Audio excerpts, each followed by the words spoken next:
Dulu itu waktu kelas 3 SMA, aku pernah punya bayangan bahwa setelah lulus aku akan kuliah, kemudian setelah kuliah pastinya akan kerja ya kan.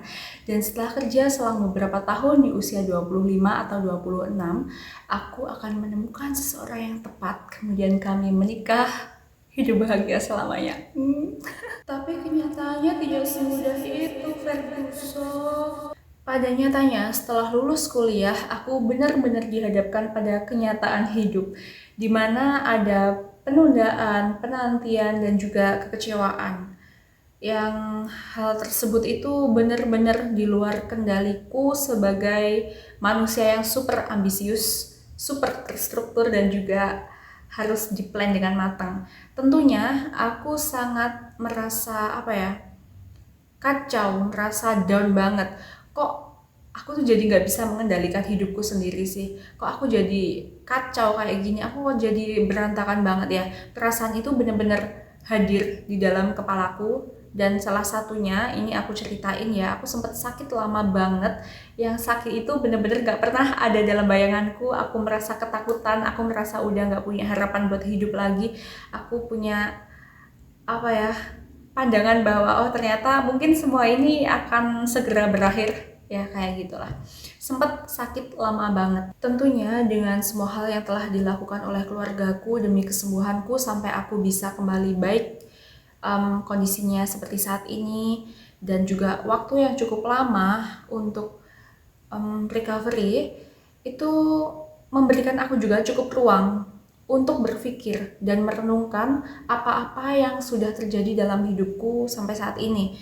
Dan alhamdulillahnya aku bisa mengambil beberapa poin yang kemudian sangat aku syukurin. Aku jadi punya pandangan seperti ini gitu loh. Kalau misal aku nggak ngalamin semua hal itu, nggak ngalamin sakit, nggak ngalamin kekecewaan, nggak ngalamin penundaan, nggak ngalamin apapun itu, mungkin aku nggak punya pikiran seperti saat ini gitu. Paham nggak? Dan tentunya beberapa pelajaran yang udah aku ambil dari kejadian dalam hidupku, aku akan sharingkan di sini.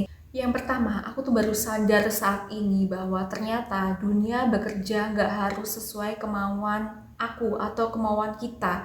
Ya wajar banget ya, kan isinya dunia tuh nggak cuma kita, ada banyak banget. Aku yang dulunya itu sangat ambisius, terstruktur, dan juga plan itu harus matang, itu tuh semua kejadian tuh kayak seolah-olah tuh agak melunakkan tembok keras ini gitu loh.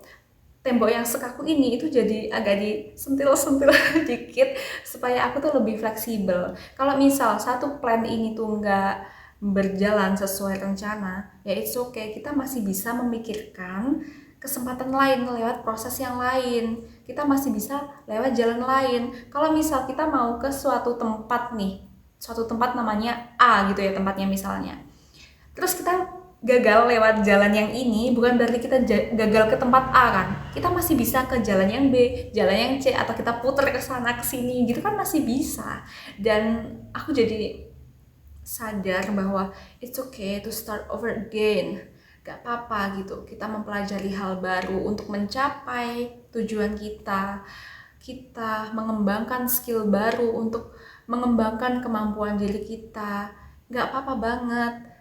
Karena hidup itu ternyata nggak sekaku itu. Kita masih bisa memulai lagi, kita masih bisa lebih fleksibel, dan itu membuat kita tuh lebih tenang daripada kita menjadi orang yang kaku, daripada kita tuh gampang merasa gagal, karena itu cuma akan destroy ourselves from within, cuma akan rusak diri kita tuh dari dalam gitu loh.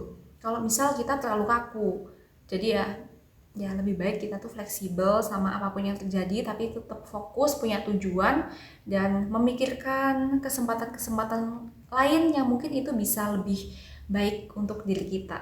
Hal kedua adalah aku belajar berdamai dengan diriku sendiri, berdamai dengan luka fisik yang aku alamin, kemudian luka batin karena ya mungkin ada beberapa hal menyakitkan di masa lalu, kemudian mengakui kelemahan diri, menjadi sahabat bagi diri sendiri.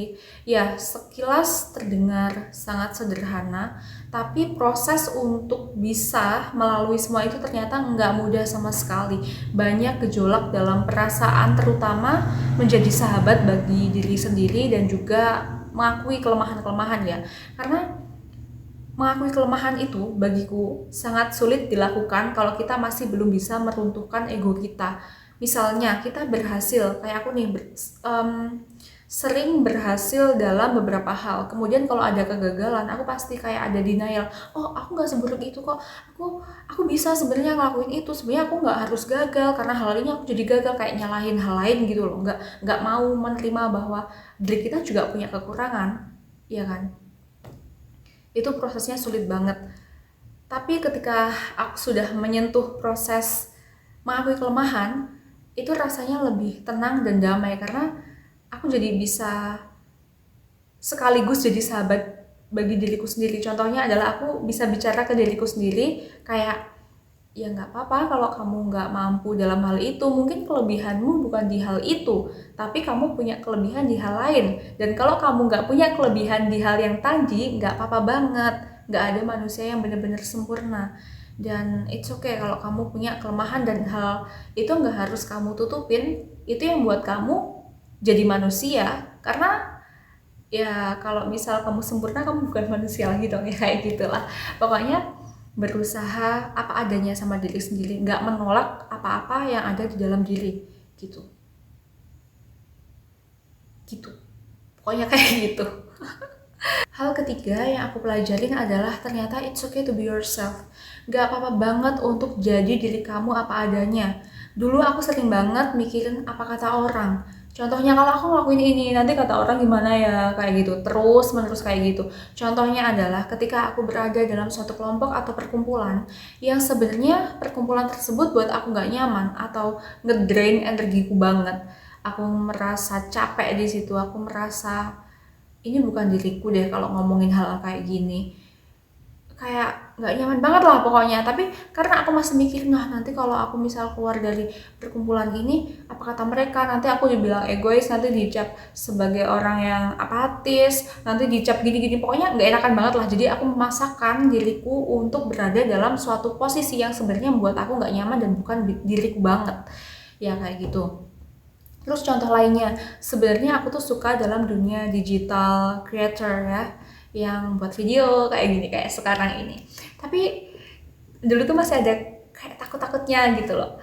Nanti kalau misal aku dibilang cringe sama orang gimana? Nanti kalau misal public speakingku masih jelek, terus aku dibilang aneh, atau aku dibilang, atau dikatain apapun lah, aku masih takut sama hal itu. Tapi ternyata setelah aku sadarin, ya terserahlah orang tuh mau kata apa, yang penting selama aku masih ngikutin norma dan juga moral yang berlaku dan hal yang aku lakuin juga nggak melanggar itu semua, ya it's okay. Karena gimana caranya public speakingku bagus kalau misal aku aja takut memulai karena apa kata orang?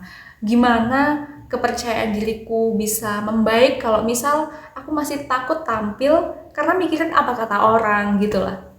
Jadi it's okay to be yourself, nggak apa-apa banget.